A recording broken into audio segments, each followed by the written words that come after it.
मेरे और आपके सामने है कि किस तरह से उत्तर प्रदेश में कानून व्यवस्था दम तोड़ चुकी है और अगर न्याय चाहिए हो तो फिर कितना भी प्रयास कर लो न्याय आपको नहीं मिलेगा, क्योंकि सत्ता में बैठे गए लोग पुलिस को, एडमिनिस्ट्रेशन पे इतना दबाव बनाए हुए हैं कि वो किसी पीड़ित को न्याय नहीं दिलाना चाहते। यही उत्तर प्रदेश की कानून व्यवस्था का सच है।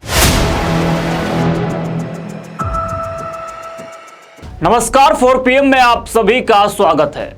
आजाद समाज पार्टी के अध्यक्ष और नगीना से नवनिर्वाचित सांसद चंद्रशेखर आजाद का कद लोकसभा चुनाव के बाद बढ़ता जा रहा है।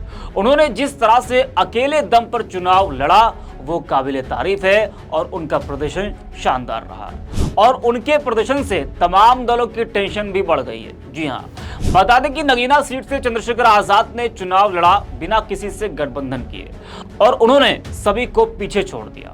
हाल ये रहा कि बीजेपी दूसरे, सपा तीसरे नंबर पर नगीना में रही और वही जिस नगीना से बसपा ने 2019 में जीत दर्ज की थी, उस बसपा का वहां बुरा हाल हो गया। अब लोगों के मन में यह सवाल आ रहा है कि जिस तरह से चंद्रशेखर आजाद का कद बढ़ रहा है उससे किसको ज्यादा नुकसान होगा, क्योंकि सिर्फ नगीना ही नहीं बल्कि विधानसभा वार देखें तो कई विधानसभा सीटों पर भी आजाद समाज पार्टी का प्रदर्शन शानदार रहा, उनको अच्छा खासा वहां वोट मिला। वही अब जब चंद्रशेखर आजाद का जो वीडियो सामने आया है, जिसको पहले भी हमने आपको दिखाया था, उस वीडियो में वो जिस तरह से मुसलमानों के प्रति हमदर्दी दिखा रहे हैं और कांवड़ यात्रा, नमाज को लेकर बातें कर रहे हैं, उससे कहीं ना कहीं सपा, कांग्रेस, बसपा और बीजेपी की भी टेंशन बढ़ चुकी है। खासकर सपा, कांग्रेस और बसपा की, क्योंकि बसपा को छोड़ दे तो मुसलमानों का वोट सपा, कांग्रेस को ज्यादा गया है। और इस लोकसभा चुनाव में देखा भी गया कि मुसलमानों ने ओवैसी, मायावती को नकार कर एक तरफा वोट इंडिया अलायंस को किया, जिससे बड़ा फायदा मिला। वहीं जिस दलित का वोट मायावती और बीजेपी को जा रहा था, उसका वोट भी इंडिया गठबंधन को इस बार मिलता हुआ दिखा। नगीना में कुछ ऐसा ही हुआ। वहीं अब जिस तरह से जो मुस्लिमों के प्रति हमदर्दी उनकी दिखी है, वो कह रहे हैं कि कांवड़ यात्रा में रास्ते बंद होते हैं, अस्पताल तक बंद होते हैं, तो फिर 20 मिनट की नमाज से क्या दिक्कत है। उनके इस बयान को नगीना में मिली जीत से जोड़कर देखा जा रहा है, क्योंकि वहां पर 50% के आसपास मुस्लिम मतदाता हैं जो चंद्रशेखर आजाद के साथ इस बार गए। इसकी वजह से उन्होंने वहां जीत हासिल की और साथ ही साथ दलित मतदाता जो वहां करीब 21% थे, वो भी इस बार चंद्रशेखर आजाद के साथ ही गए। तो इन सब को देखते हुए कहा जा रहा है कि इस बार यूपी में होने वाले विधानसभा उपचुनाव में और आने वाले 2027 के विधानसभा चुनाव में चंद्रशेखर आजाद सभी दलों को चौंका सकते हैं। अब वो वीडियो आपको हम सुनाते हैं, जिसकी वजह से कहा जा रहा है कि मुसलमानों का रुझान चंद्रशेखर आजाद की तरफ हो सकता है, लेकिन अभी इतना आसान नहीं होने वाला। वो वीडियो भी जरा आप देखिए, उसमें वो क्या कुछ कह रहे हैं। अब राजनीति बदलेगी, इसका मैं उदाहरण देकर बताता हूँ आपको। और देखो, मुझे इस बात कहने में कभी कोई हर्ज नहीं होगा। अर्पित भाई, याद रखना मेरी बात को। आज कह रहा हूँ, ये जल है जल, मैं अपनी बात से फिर नहीं सकता हूँ। मैंने ये बात पूछी नेशनल मीडिया पे। अगर आप में से कोई जितने लोग बैठे अपने किसी नेता से पूछे, पुराने नहीं थे, किसी हैसियत का हो, अगर उसके अंदर हिम्मत हो तो सवाल मुझसे दिखाए जो मैंने पूछा। भाई, हिंदू धर्म की आस्था का, देश सबकी धर्मों की आस्था का सम्मान करता है। हिंदू धर्म की आस्था है, 10 दिन कावड़ चलता है, सारे होटल बंद होते हैं, अस्पताल बंद होते हैं। कई बार ऐसा हो कि अस्पताल जाना होता है लेकिन उनका साथ जा नहीं सकते, कहीं और को जाते हैं, परेशान होते हैं। लेकिन क्योंकि उनकी आस्था को ठेस ना पहुंचे और उनकी धर्म में कोई रिपोर्ट ना, तो लोग सहते हैं उसको, सहते नहीं सहते। लेकिन 20 मिनट अगर ईद वाले दिन नमाज हो रही है तो कह रहे होने नहीं देंगे, ये वहीं पढ़ो, ये वहीं पढ़ो। आप मुझे बताओ, ये सामूहिक होती है, ईदगाह पे होती है, तो सब लोग इकट्ठा होते हैं, तो कह रहे नहीं, करने नहीं देंगे, करने नहीं देंगे, ये हो जाएगा, वो हो जाएगा। तो क्यों, ये क्या है, देश एक ही धर्म का है? क्या दूसरे धर्म के लोगों की इज्जत नहीं है? बिल्कुल है। क्या उनका सम्मान है? उनकी कोई इज्जत नहीं है? क्या उनका कोई आस्था नहीं है? तो सब नहीं जानते ये बात गलत है, लेकिन किसी की हिम्मत नहीं है। किसी को बुरी लगी, हिंदू धर्म के किसी व्यक्ति को बुरी लगी ये बात, अगर 20 मिनट उनकी नमाज के लिए व्यवस्था हो जाए, 20 मिनट को अगर रास्ता बदल जाए, किसी को बुरा लगेगा। और अगर कोई कहता हो हिंदू धर्म को मानने वाला व्यक्ति कि भाई मैं इससे सहमत नहीं, तो वो भी अपने धर्म के साथ नहीं है।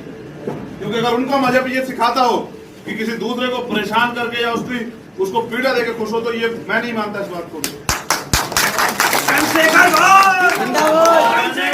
मैंने नेशनल टीवी पे बात पूछी कि भाई आप मुझे बताओ मीडिया के साथ, क्या मैं गलत हूँ बहुत बड़ी बात है। अगर आप इस तरह से किसी एक धर्म को टारगेट करोगे, सिख हो, जैन हो, बौद्ध हो, मुसलमान हो या बुद्धिस्ट हो, तो फिर मैं चंद्रशेखर आजाद चुप नहीं बैठूंगा। मेरी बात को आप याद रखना। जवाब मांगूंगा आपसे कि टैक्स देते बराबर का टैक्स देते। कब तक सहते रहेंगे हम लोग? हमारे नेता नहीं बोलते थे, इसलिए हम पे जुल्म बढ़ रहा। तो इसलिए सबको दिक्कत है। दिक्कत इस बात से नहीं कि चंद्रशेखर नहीं आ रहे हैं या चंद्रशेखर से मिल नहीं पा रहे फोन। तो ये वीडियो आपने देखा। इसी वीडियो को लेकर इस वक्त बवाल मचा है। वहीं मेरठ में हुए डबल मर्डर से चंद्रशेखर ने पीड़ित परिवार से मुलाकात की। बता दें कि मेरठ के जानी थाना इलाके के धोरली गांव के रहने वाले पिता पुत्र की कुछ दिन पहले उस वक्त गोली मारकर हत्या कर दी गई थी, जब पिता अपने 2 पुत्रों के साथ बाइक पर जा रहे थे। चंद्रशेखर आजाद पीड़ित परिवार से मिलने पहुंचे। उन्होंने कहा कि सुरक्षा व्यवस्था से लेकर आरोपियों पर कार्रवाई और आर्थिक मदद सहित कई मांगे पूरी कराई जाएगी।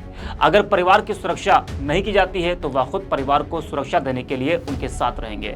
वहीं चंद्रशेखर आजाद ने एक और बड़ा बयान दिया। उन्होंने यूपी की कानून व्यवस्था पर सवाल खड़े किए। उन्होंने कहा कि लोग मर रहे हैं, पुलिस और सरकार चैन से सो रही है।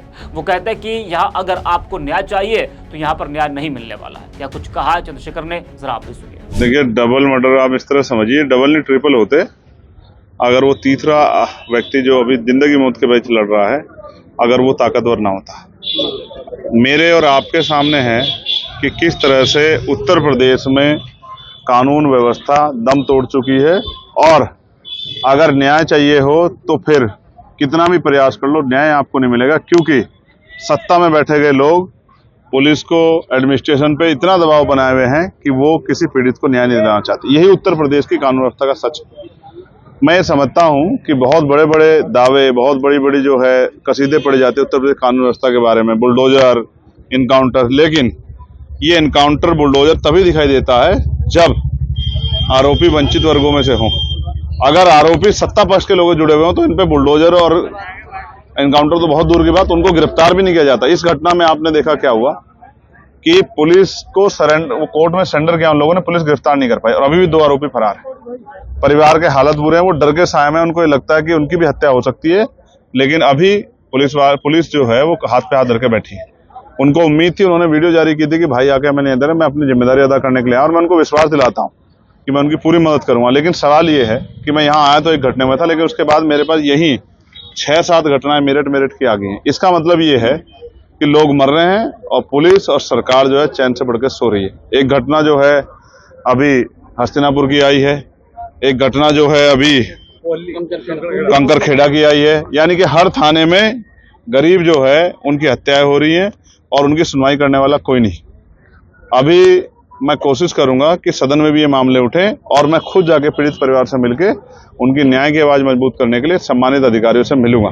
उसके बाद अगर कोई रास्ता नहीं बचेगा तो फिर मैं अपने लोगों को लेकर सड़कों पर उतरूंगा, क्योंकि मेरे पास इसके अलावा कोई रास्ता है नहीं। मैं तो कोशिश कर रहा हूं कि हमारे लोग आने वाले समय में हमारे लोगों को राजनीतिक ताकत दे, फिर हम दिखाएंगे कि जुल्म करने वालों के साथ किस तरह के जो है उनको अपराधों से निपटा जाता है। लेकिन आज मैं कोशिश करूंगा जितने मामले मेरे संज्ञान में आए सभी अधिकारियों से बात करके उन परिवारों को न्याय आसान कर। जब वर्दी पहने हुए लोग गुंडों की तरह बात करने लग जाएं और वो ये कहें कि एक मर गया है दूसरा मरेगा, गर्मी निकालेंगे, तो ऐसा महसूस होता है जैसे सत्ता में बैठे गए लोग ही वर्दी पहन के जो है जुल्म करने के लिए सड़कों पे आ गए। तो उत्तर प्रदेश में कानून व्यवस्था ध्वस्त हो चुकी है और उसका जीता जागता प्रमाण मेरठ और गाजियाबाद है। और बाकी मैं इतना ही कहूंगा कि मुख्यमंत्री को सदगुरु रविदास जी महाराज सद्बुद्धि दें कि उनको एहसास हो कि वो किसी एक पार्टी के साथ साथ पूरे प्रदेश के मुख्यमंत्री हैं। हर गरीब कमजोर को न्याय देना उनकी जिम्मेदारी को एहसास उनको सतगुरु जी कराएं। तो सुना आपने, तो चंद्रशेखर आजाद लगातार जनता के बीच में रह रहे हैं और इन सब को देखते हुए कहीं ना कहीं तमाम दलों की टेंशन बढ़ी हुई है। उनका शानदार प्रदर्शन, और अब उन्होंने जो ऐलान किया है कि वो होने वाले विधानसभा उपचुनाव में सभी 10 सीटों पर चुनाव लड़ेंगे बिना किसी गठबंधन के। तो अब देखना यह होगा कि आखिरकार इस बार होने वाले उपचुनाव में चंद्रशेखर आजाद का प्रदर्शन कैसा रहता है। इस वीडियो में इतना ही। आप देखते रहिए 4 PM।